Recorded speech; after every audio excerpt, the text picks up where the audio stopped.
Welcome back. Taking a look around campus this week, students will be glad to hear the construction in front of Academic Hall is about to wrap up. 3rd Avenue has been closed for about a month while crews have been working to replace 4 broken power lines. A city sewage connection line had collapsed earlier this year, damaging the lines. Duquesne Light said no service was ever interrupted and a repair was solely for safety reasons. The project is 70% finished and will be completed in the next few weeks. The annual Internship and Job Fair will be held Tuesday, September 30th from 12 p.m. to 3 p.m. in the Student Center. Students will have the opportunity to network with over 100 employers who are hiring for internships, full job, and part-time job employment. To register, visit www.pointpark.experience.com.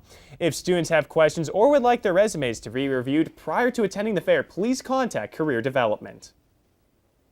Returning students are noticing a major change in Lawrence Hall this semester. Over the summer, construction crews finished the job of turning the former dance studio on the 2nd floor into a new student lounge. The lounge, which sits next to the skywalk, has all new furniture and decorations. Designers hope the open layout eases the congestion near the elevators. We brought you this story last week. There have been further details released regarding Point Park's new security. Point Park Chief of Police, Jeffrey Bisong, told students that Point Park evaluates its company's contracts every 3 to 5 years and submits a request for proposal to companies. The university sent out their security requirements to about 6 or 7 different firms who bid on the contract with Point Park. Bisong told our media partners at the Globe that U.S. Security's prices were lower than everyone else, making it worth the switch. U.S. Security is also under contract for Robert Morris and the University of Pittsburgh. Now, Kelsie, we've definitely seen a lot of action going on in the NFL, and it's been all off the field for all the wrong reasons. That's right, Chris, and Josh joins us now with Daybreak Sports Report. Hey, thanks, guys. You're right. Our lead story to this week comes from the NFL, where Vikings running back Adrian Peterson is facing a felony child abuse charge. Peterson was indicted last week in Montgomery County, Texas, after whipping his 4-year-old son with a tree branch. Peterson was deactivated last week ahead of the Vikings game against the Patriots after the indictment was made public.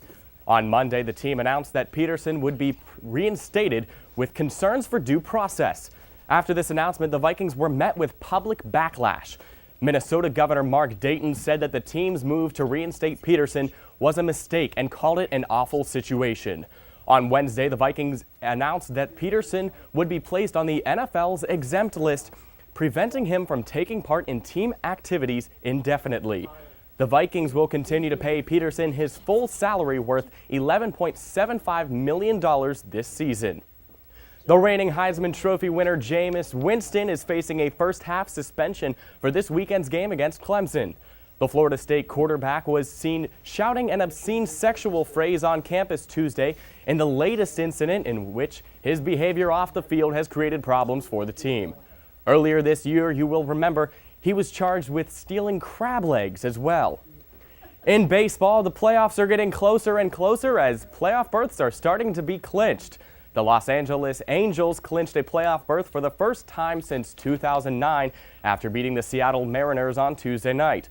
Tuesday night also saw both the National and American League East Division winners crowned. The Baltimore Orioles topped the Toronto Blue Jays to take the Eastern Division title for the first time since 1997. The Washington Nationals beat the Atlanta Braves in Atlanta to claim the National League East crown. According to ESPN, Tuesday marked the 3rd time since 1969 that 2 MLB teams from the same metro area clinched a division title on the same day. The last time it happened was in 2004 when the Angels and Dodgers clinched. Well, that's all I have for sports this week. I'm now going to throw it back over to Kelsie and Chris.